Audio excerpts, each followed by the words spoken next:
Let's start with the truth people pretend isn't real. People don't rise because they're the best. They rise because they're easy to believe in. And attractiveness is the fastest way to become believable. Here's the uncomfortable reality. Attractive people are assumed to be more competent before they demonstrate competence.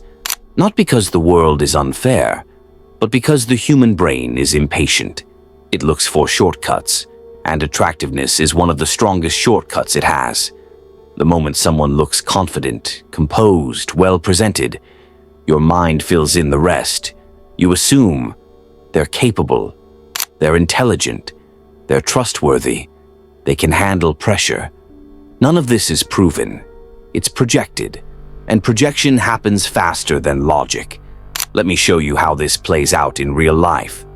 Two people walk into a room, same qualifications, same experience. One has strong posture, a calm, steady voice, controlled movements.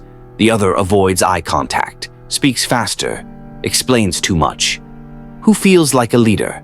Who gets listened to first? Who is interrupted less? You already know the answer. Because attractiveness creates a halo effect.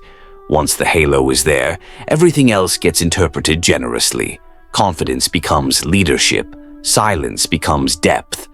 Decisiveness becomes competence. And mistakes? They're forgiven.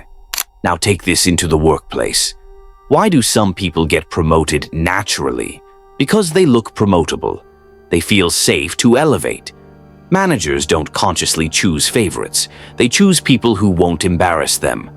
And attractiveness signals low risk. It signals social approval. It signals acceptance. It signals others will respond well to this person. So managers bet on them.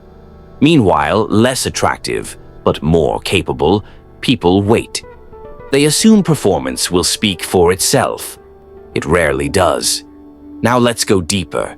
Attractiveness isn't just physical, it's presence. Voice control, emotional regulation, pacing, timing. Someone who stays calm under pressure is assumed to be competent under pressure, even when they're improvising. Someone who speaks slowly and confidently is believed, even when they're wrong. That's not intelligence bias, that's perception dominance. And perception decides outcomes long before evidence arrives. Here's the part that hurts the most. Attractive people don't just get more opportunities, they get more forgiveness. When they fail, people explain it away. Bad timing. They're learning. Still has potential. When unattractive people fail, it confirms suspicion. Not ready. Not leadership material. Doesn't have presence. Same mistake. Different narrative. That's how careers split quietly. Now look at yourself. How many times have you trusted someone because they looked the part?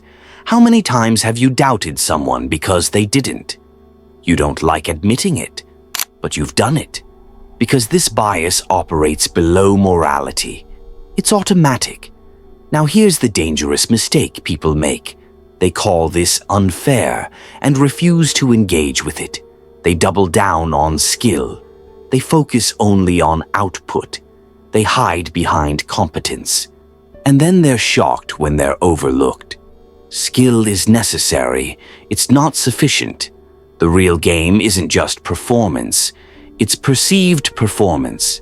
And perception moves faster than facts ever will. Now listen carefully. Attractive people don't rise because they're lucky. They rise because systems reward speed, and attraction is the fastest signal the system can read. Now here's the shift. Powerful people don't complain about this bias. They master it. They manage their appearance. They control their voice. They design first impressions intentionally. They understand that being right quietly is the same as being irrelevant. They don't confuse authenticity with transparency. They curate how they're perceived, not to deceive, but to survive reality. Because refusing to play the perception game doesn't make you principled. It makes you invisible. So ask yourself this. Are you relying on merit alone in a world that rewards shortcuts? Are you assuming fairness in a system built on instinct? Because the system won't slow down for you, and it won't apologize either. Stay sharp.